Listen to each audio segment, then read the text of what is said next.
Assalamualaikum. Waalaikumsalam. Selamat pagi anak-anak. Pagi, Bu. Oke, alhamdulillah ya, kita masih diberikan kesehatan oleh Tuhan Yang Maha Esa, sehingga kita masih diberikan kesempatan untuk bertemu kembali pada hari ini. Nah, sebelum kita memulai pembelajaran pada hari ini, alangkah baiknya kalau kita berdoa terlebih dahulu agar kita diberikan kemudahan dan kelancaran dalam pembelajaran hari ini. Oke, di sini ketua kelasnya siapa ya? Baik, Mai, Bu. Oh, oke. Silakan Baik Ma ya dipimpin berdoa teman-temannya. Baik. Teman-teman, sebelum kita memulai pembelajaran hari ini, mari kita berdoa sesuai keyakinan masing-masing. Berdoa dimulai. Berdoa selesai.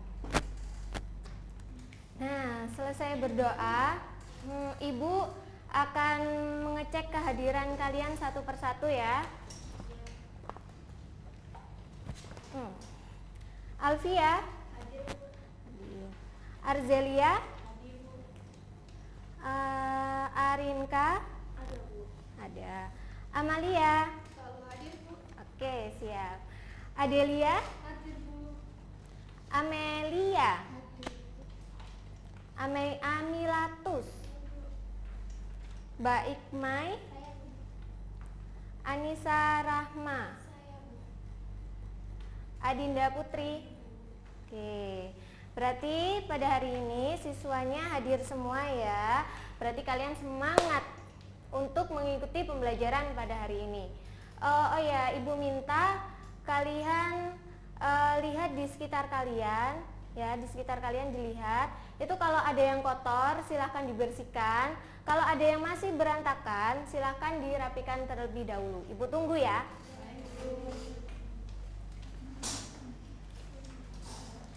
Oke, sudah? Oke.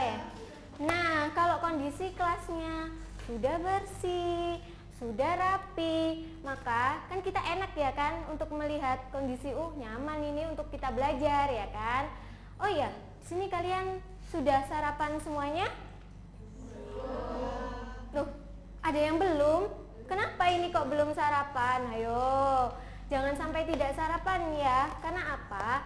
Sarapan itu kan di pagi hari nih perut kita kondisi kosong kan. Nah, kalau kosong otomatis nanti pas pembelajaran kalian ini perutnya bunyi nih, kerucuk kerucuk kerucuk. Nah, kan nggak lucu kan ya? Jadinya nanti kalian malah tidak fokus pada saat ibu memberikan informasi kepada kalian ya kan. Jadi apa intinya, kalian harus sarapan sebelum berangkat ke sekolah, jangan sampai menunggu sakit. Oke? Oke, berarti hari ini sudah siap, sangat-sangat siap tentunya untuk mengikuti pelajaran dengan ibu? Siap, Bu. Oke, siap. Kalau begitu silahkan bukunya dikeluarkan sama alat tulisnya masing-masing ya, dikeluarkan. Ibu juga menyiapkan materi untuk hari ini ya.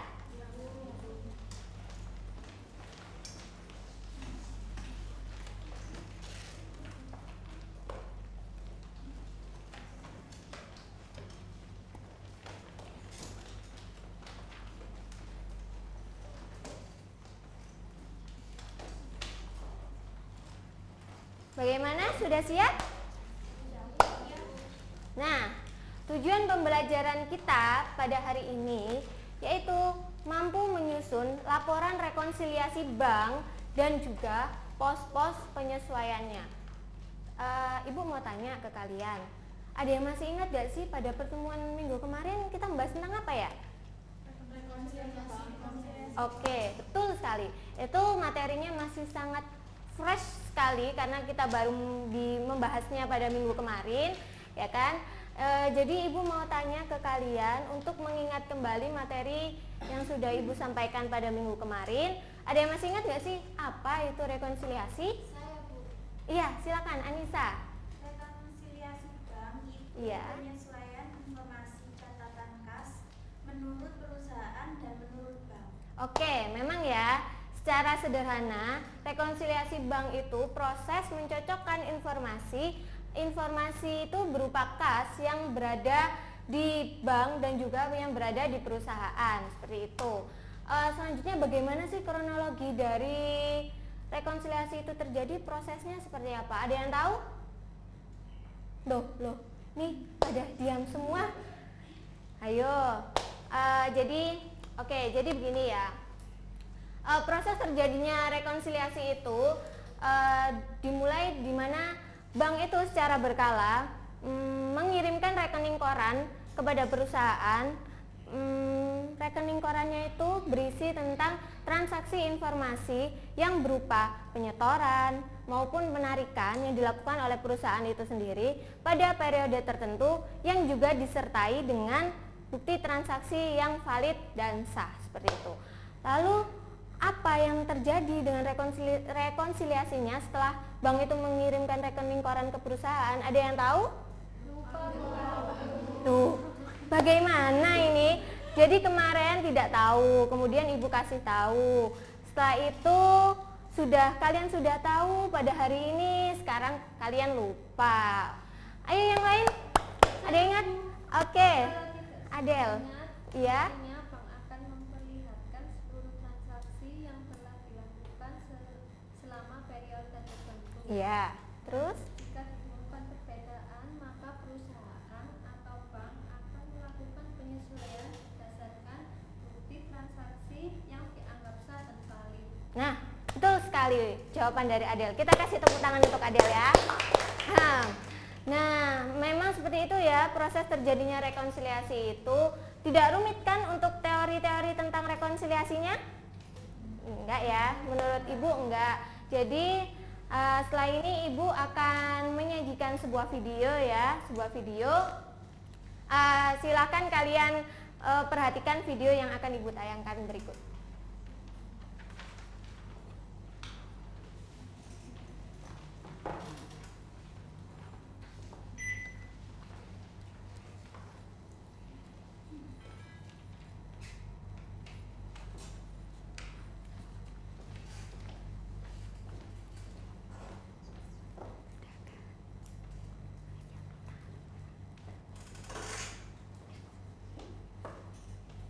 Nah, baik, silakan diperhatikan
Nah, bagaimana? Sudah paham dengan isi videonya? Ada yang belum paham, Bu. Baik, kita bahas bersama ya.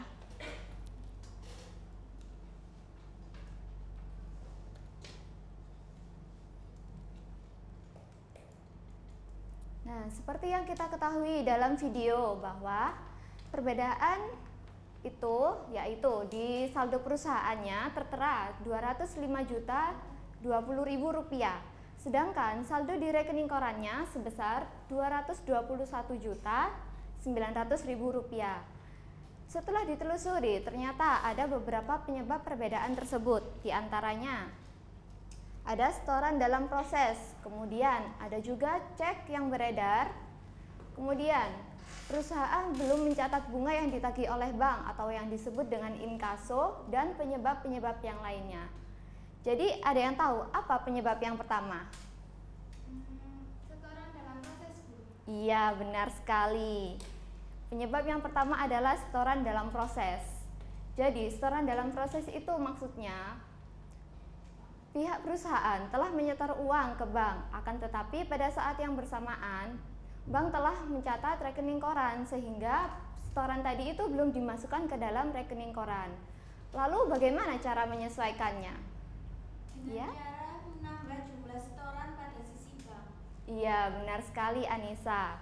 Jadi untuk menyusunnya kita pertama harus memasukkan saldo perusahaan.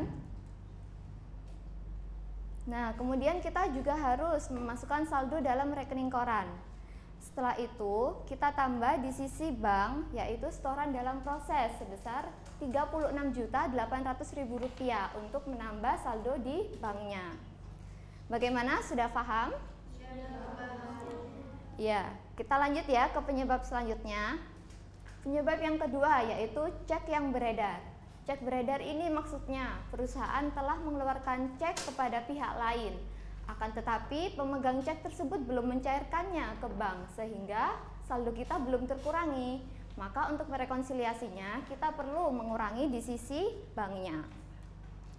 Ya, jadi cek beredar berkurang di sini sebesar 50.010.000, yaitu sebesar cek yang belum dicairkan tadi. Kemudian penyebab yang ketiga adalah inkaso. Inkaso ini pihak bank telah membantu perusahaan untuk menagihkan piutangnya. Bagaimana? Ada yang tahu bagaimana cara merekonsiliasinya? Dengan cara menambah saldo pada kas perusahaan. Iya, pinter. Jadi kita tambahkan pada saldo kas perusahaan, yaitu sebesar 6 juta rupiah. Oke, kita lanjut ya ke penyebab selanjutnya, yaitu adanya beban jasa bank. Beban jasa bank ini biasa disebut biaya administrasi bank. Nah, biaya administrasi bank ini dapat mengurangi saldo perusahaan, sehingga kita dikurangkan di sana beban jasa bank sebesar 180.000 sesuai yang ada di dalam rekening koran. Lalu penyebab kelima yaitu adanya cek kosong. Ada yang tahu apa itu cek kosong? Saya tidak paham. Iya, kita bahas ya kalau gitu. Jadi cek kosong itu maksudnya cek tidak cukup dana. Perusahaan itu telah menerima cek dari pihak lain, akan tetapi saat dicairkan ke bank ternyata dananya tidak cukup sehingga oleh bank dikembalikan ke pihak perusahaan. Maka dana yang tadinya sudah dimasukkan dalam perusahaan karena ceknya dikembalikan perlu dikurangi kembali. Jadi cek tidak cukup dananya mengurangi saldo perusahaan sebesar 2.200.000. Bagaimana? Sudah paham? Iya, paham, Bu. Iya. Jadi saldo yang tadinya menambah saldo kas, tetapi karena cek tidak cukup dana, itu mengurangi dana saldo kasnya. Iya, benar sekali. Berarti sudah paham ya? Kita lanjut ke penyebab selanjutnya, yaitu adanya kesalahan pencatatan. Kesalahan pencatatan ini dapat dilakukan oleh pihak perusahaan maupun bank. Nah, dalam video tadi kesalahan dilakukan oleh kedua pihak. Yang pertama ya, kesalahan dilakukan oleh pihak perusahaan. Perusahaan telah membayar utang sebesar 1.310.000. Akan tetapi oleh pihak perusahaan salah catat menjadi 3.110.000. Maka kita perlu menambah saldo di perusahaan sebesar selisihnya, yaitu sebesar 1.800.000 rupiah. Nah, untuk kesalahan yang kedua dilakukan oleh pihak bank. Pihak bank salah membebankan cek rekening nasabah lain ke rekening kita, sehingga kita perlu menambahkan saldo kita kembali yang ada di bank. Jadi di situ kesalahan pencatatan sebesar 1.750.000. Bagaimana? Sudah paham semua? Sudah paham. Nah, baik. Penyebabnya sudah kita telusuri semua. Sekarang kita akan mencari saldo setelah rekonsiliasinya. Dimulai dari perusahaan, itu saldonya tinggal ditambah, kemudian sama dikurangi. Baik, saldo setelah rekonsiliasi ketemu yaitu 210.440.000. Begitu juga dengan saldo di rekening korannya. Nah, sekarang saldonya sudah sama kan? Ya udah, baik. Untuk memahami materi lebih lanjut, kita akan berdiskusi secara kelompok.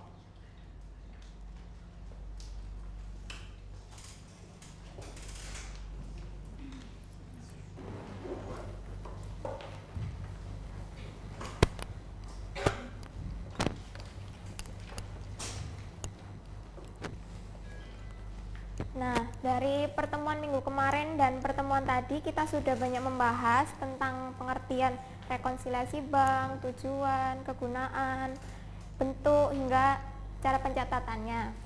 Di sini Ibu mempunyai sebuah kasus, nanti Ibu minta kalian kerjakan secara berdiskusi ya, secara berkelompok. Satu kelompok terdiri dari 3 hingga 4 orang, dan untuk kelompoknya kalian bentuk sesuai pilihan kalian masing-masing.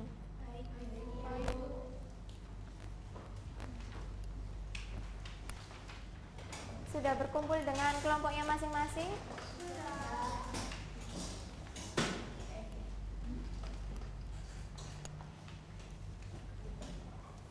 Nah, Ibu sekarang membawa LKPD. Di dalam LKPD ini terdapat sebuah kasus yang harus dipecahkan. Nah, untuk diskusi kali ini, kalian nanti untuk menjawab sebuah kasus di dalam LKPD ini, kemudian kalian presentasikan hasilnya di depan kelas. Untuk menunjang hasil diskusinya nanti, sumbernya nanti kalian bisa dapatkan dari buku, dari internet, atau sumber yang kalian miliki. Jadi bisa dipahami ya instruksi Ibu tadi? Nah, sekarang Ibu akan membagikan soal kasus ini kepada masing-masing kelompok ya. Ini untuk kelompok 1, ini untuk kelompok 2, ini untuk kelompok 3. Iya. Baik, untuk berdiskusi Ibu beri waktu 5 menit ya. Setelah itu kalian presentasikan hasil diskusinya di depan kelas.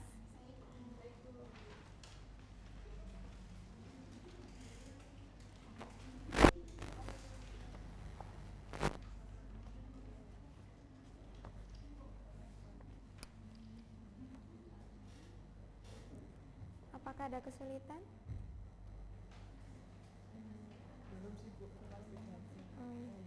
Sudah sampai mana proses pengerjaannya? Ya, lanjutkan ya.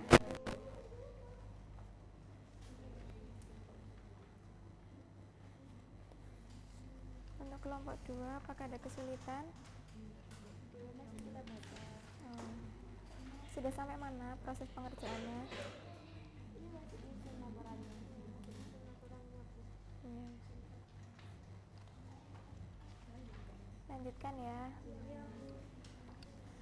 Oh iya, di awal tadi Ibu sudah menjelaskan dari pengertian, kegunaan, macam-macam bentuk hingga penyusunan dari rekonsiliasi bank. Jadi bisa dibaca dan dipahami lagi ya bukunya.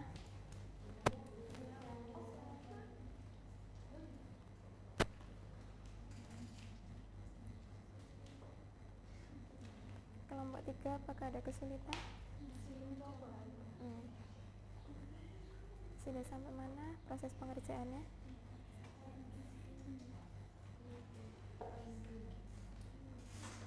Ya, lanjutkan ya.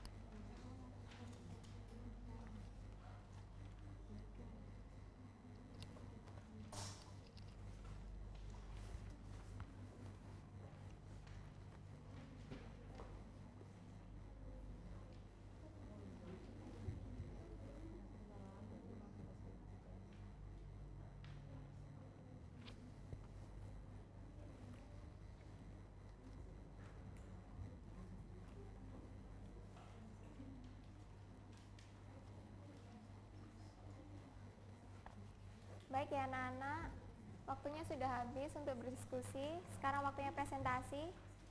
Silakan kelompok siapa yang mau bersedia mempresentasikan hasil diskusinya di depan? Kalau kami Bu, Ya, silakan.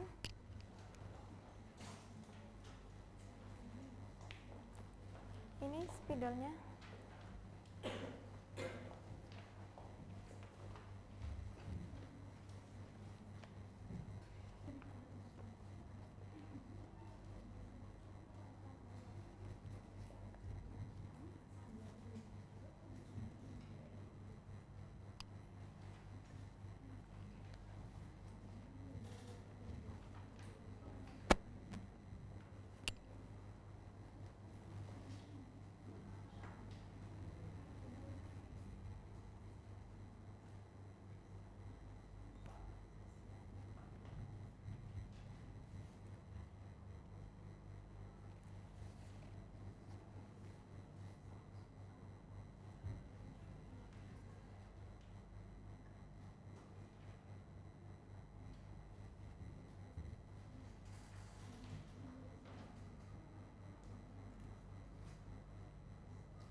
Kelompok lain memperhatikan ya.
Ayo silakan untuk berpresentasi ke teman-temannya.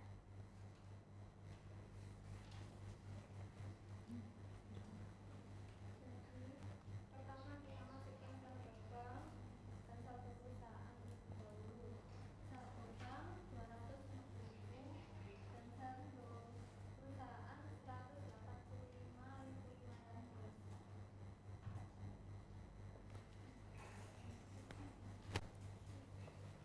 Bisa diterangin nggak apa-apa? Baca aja.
dari hasil diskusi kelompok 2, apakah ada yang ditanyakan? Ya. Ya, silakan Adinda.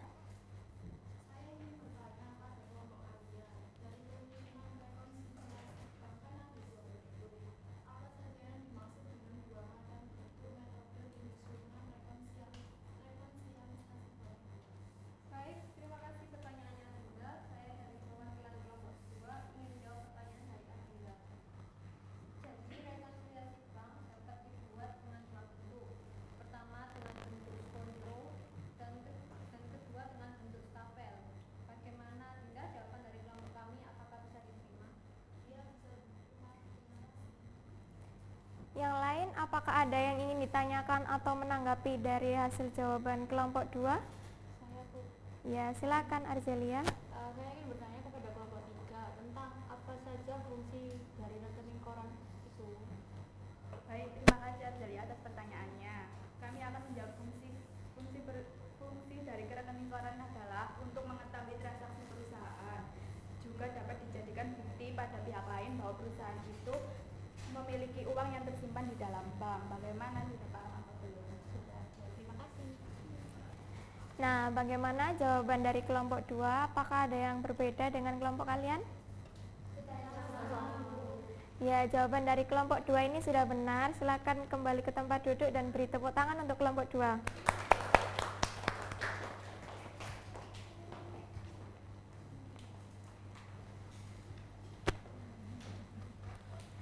Nah, untuk diskusi pada hari ini kita sudah mempelajari tentang pengertian rekonsiliasi bank, tentang macam-macam, kegunaan, bentuk, hingga cara penyusunannya seperti yang teman-teman kalian presentasikan di depan kelas ini.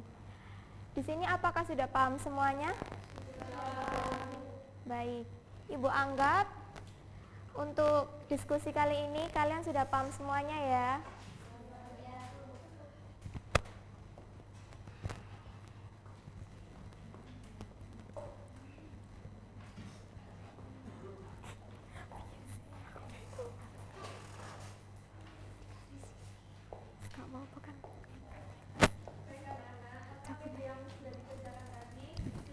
Kan di depan ya.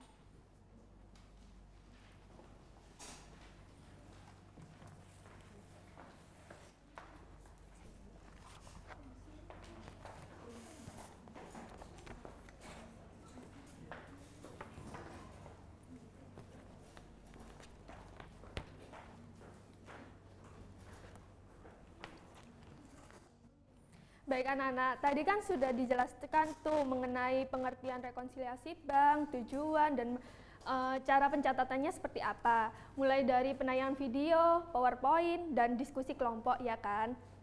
Lalu Ibu di sini akan membuka sesi tanya jawab untuk kalian semua. Setiap pertanyaan yang diberikan oleh Ibu akan kalian jawab dan setiap anak yang bisa menjawab akan mendapatkan 10 poin. Baik ya, Ibu mulai ya. Pertanyaan pertama, apa sih yang dimaksud dengan rekonsiliasi bank itu? Oh iya. Rekonsiliasi bank adalah proses mencocokkan saldo dalam catatan akuntansi atau laporan keuangan perusahaan yang terkait pada laporan bank. Wah, betul sekali jawaban dari Arinka. Tepuk tangan dulu dong Arinka. Jadi rekonsiliasi bank itu merupakan sebuah pencocokan transaksi antara perusahaan jasa dan perusahaan dengan pencatatan di bank. Pertanyaan kedua, untuk apa sih rekonsiliasi bank itu dibuat? Ya masa nggak ada yang tahu sih? Tadi kan sudah dijelaskan dan kalian juga berdiskusi kan tadi. Ayo, ya Delia. Tujuan dibuatnya rekonsiliasi bank ini adalah untuk memastikan persamaan dan perbedaan pencatatan antara laporan perusahaan dan laporan bank. Ya betul sekali Adelia. Tepuk tangan dulu dong untuk Adelia. Ya. Adelia absensinya berapa? Absen 50. Iya. Jadi tujuan dibuatnya rekonsiliasi bank itu agar tidak ada kesalahan dalam pencatatan di perusahaan dengan di bank ya. Lalu apa saja sih yang menyebabkan terjadinya rekonsiliasi bank itu? Saya Bu, absen 4 ya. Iya, absen 4. Penyebab Amalia. terjadinya rekonsiliasi bank yang pertama ada deposit in transit, Iya. yang kedua yaitu outstanding check, lalu yang ketiga ada non-sufficiency check. Wah, pintar sekali Amalia. Tepuk tangan dulu dong untuk Amalia.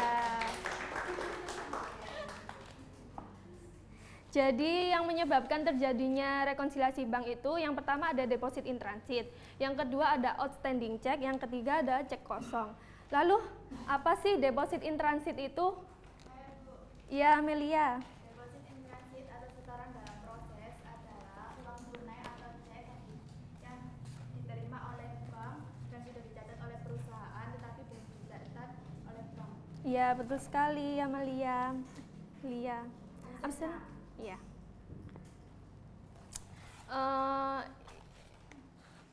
Ibu rasa kalian semua sudah memahami betul ya materi yang Ibu berikan hari ini. Lalu untuk selanjutnya, pertemuan selanjutnya, kalian diharapkan lebih aktif lagi ya dalam menjawab pertanyaan, diskusi kelompok, dan lain sebagainya. Untuk menambah nilai partisipasi kalian kan nanti di akhir. Tepuk tangan dulu dong untuk kalian semua.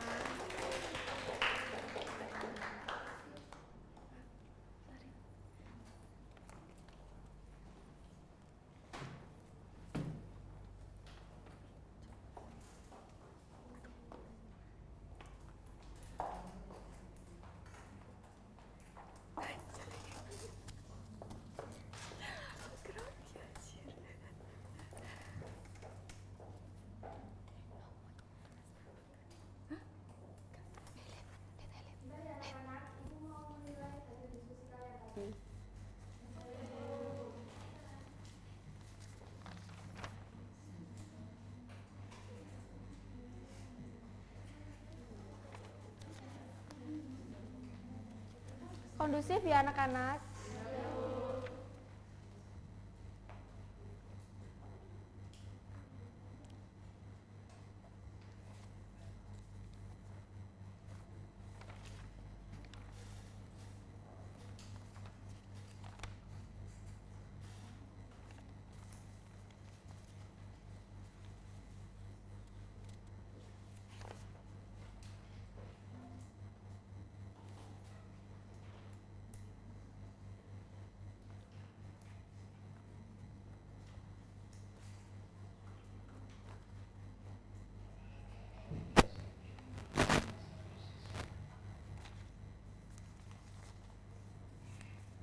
Nah, cukup panjang ya pembahasan kita pagi ini.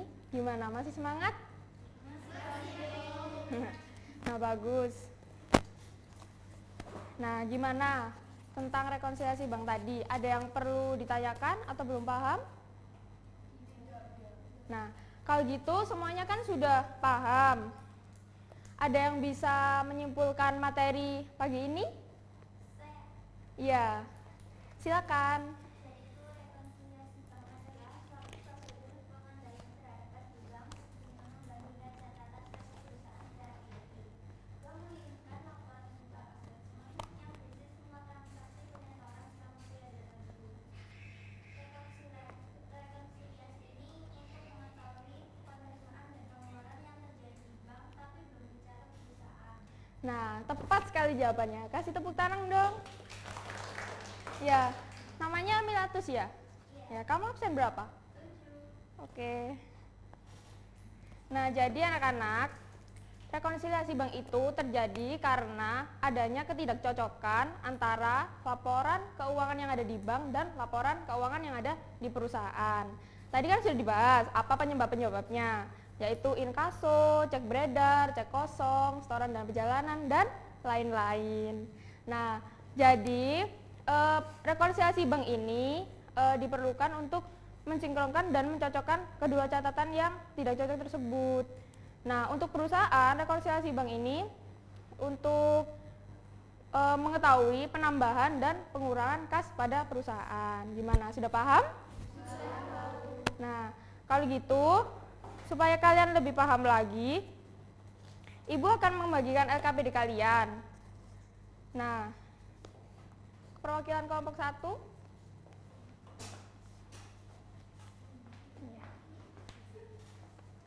Kelompok 2.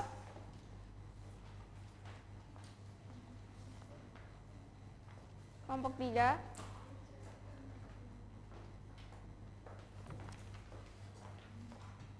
Nah, di situ kan ada kasus satu lagi. Ibu minta dikerjakan di rumah dan minggu depan kita bahas lagi. Yang maju kalau bisa kelompok yang belum ya minggu depannya. Nah, terus minggu depan kan juga nanti ada materi baru, yaitu tentang piutang. Dimohon kalian mempelajarinya ya.